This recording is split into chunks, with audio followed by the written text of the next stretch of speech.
Timnas Indonesia sudah cukup lama tidak tampil di kompetisi bergengsi Piala Asia.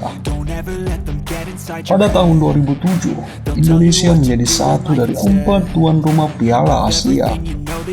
Momen itu juga menjadi kali terakhir tim Garuda beraksi di kompetisi benua Asia tersebut.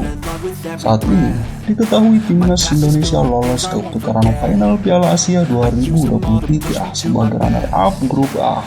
Putaran ketiga kualifikasi Piala Asia, mendampingi Yordania yang menjadi juara grup. Timnas Indonesia menjadi tim dengan peringkat FIFA terendah saat drawing dilakukan di Doha pada 11 Mei 2023. Indonesia berada di peringkat 149 dalam ranking FIFA. Di Timnas Indonesia U23 sendiri, baru-baru ini berhasil mengalahkan Chinese Taipei di kualifikasi Piala Asia U23 kota. Tim asuhan Sintayong itu menang telak dengan skor 9-0 tanpa balas. Jika mampu menahan imbang Turkmenistan di pertandingan selanjutnya, maka Timnas Indonesia U23 juga akan berlaga di Piala Asia U23 Qatar pada 2024 mendatang. Sudah cukup lama penggemar Timnas Indonesia ingin melihat tim kesayangannya berlaga di turnamen tertinggi sepak bola Asia itu setelah menanti selama lebih dari 1 dekade. Lalu, bagaimana perjalanan Timnas Indonesia berlaga di Piala Asia dari masa ke masa? Mari simak video selengkapnya. Piala Asia 1996. Momen perdana Timnas Indonesia berkiprah di Piala Asia yaitu pada tahun 1996. Tim Garuda yang diasuh Danu Window masuk dalam grup A Piala Asia 1996 yang diikuti oleh 12 tim yang lolos. Timnas Indonesia tergabung bersama Kuwait, Korea Selatan, dan tuan rumah Uni Emirat Arab.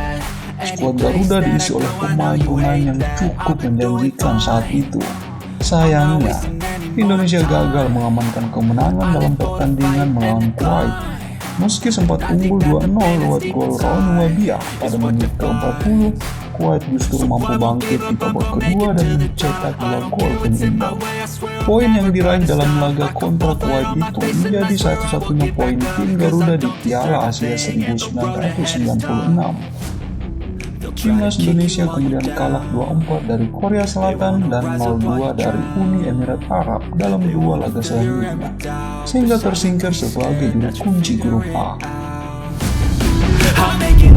Piala Asia tahun 2000. Untuk kedua kalinya secara berturut-turut, Timnas Indonesia lolos ke Piala Asia pada tahun 2000, masuk ke putaran final sebagai juara grup 7 fase kualifikasi. Tim Garuda tergabung dalam grup B Piala Asia 2000 bersama Cina, Korea Selatan, dan lagi-lagi bersama Kuwait.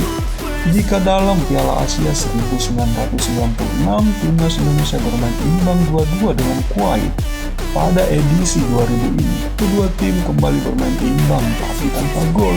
Hasil imbang ini menjadi awal dari kiprah tim Garuda di Piala Asia 2000. Namun, nyatanya 1 poin di laga awal tak bisa menyelamatkan Timnas Indonesia itu menjadi satu-satunya poin selama tampil di Piala Asia 2000.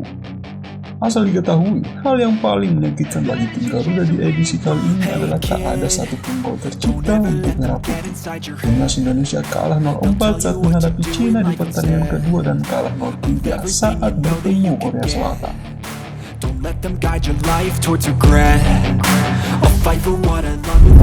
Piala Asia 2004. Pada tahun 2004, Timnas Indonesia kembali lolos ke Piala Asia. Perhelatan yang digelar di Cina itu, Indonesia tergabung di grup A dengan kembali menghadapi Cina yang kini menjadi tuan rumah, kemudian menghadapi Bahrain dan juga Qatar. Budi Sudarsono dan kawan-kawan memulai kiprah di Piala Asia 2004 dengan menghadapi Qatar. Pertandingan ini menjadi sejarah bagi tim Garuda karena untuk pertama kalinya meraih kemenangan di level Piala Asia. Dalam laga yang digelar di World Stadium pada 18 Juli 2004, Timnas Indonesia berhasil menang 2-1 atas Qatar. Bahkan, tim Garuda berhasil unggul 2 gol lebih dulu sebelum Qatar membalas pada akhir pertandingan. Selain kemenangan pertama di Piala Asia, Pertandingan timnas Indonesia kontra Qatar juga menjadi istimewa bagi penari Astaman. Gelandang yang saat itu membela PS Makassar itu mencetak gol kedua Indonesia lewat tendangan geledek dari luar kotak penalti yang meluncur deras ke sudut atas kanan gawang Qatar.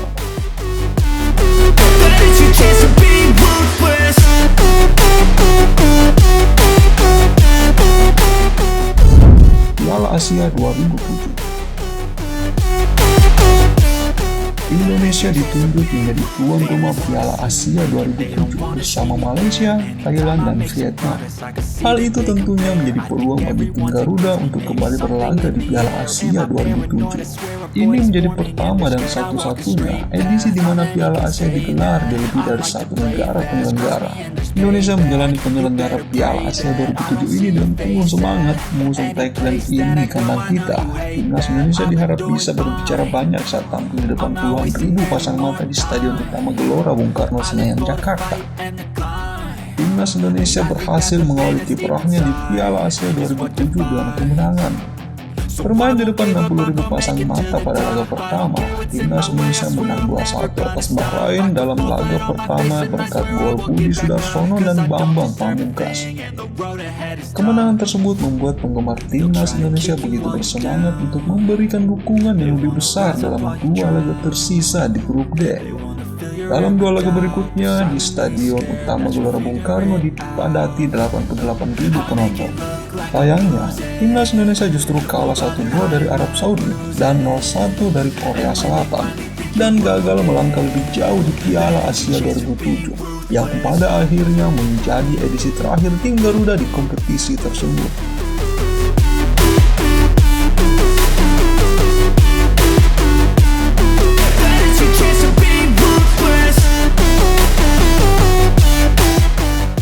Nah, itulah tadi perjalanan Timnas Indonesia di Piala Asia dari masa ke masa.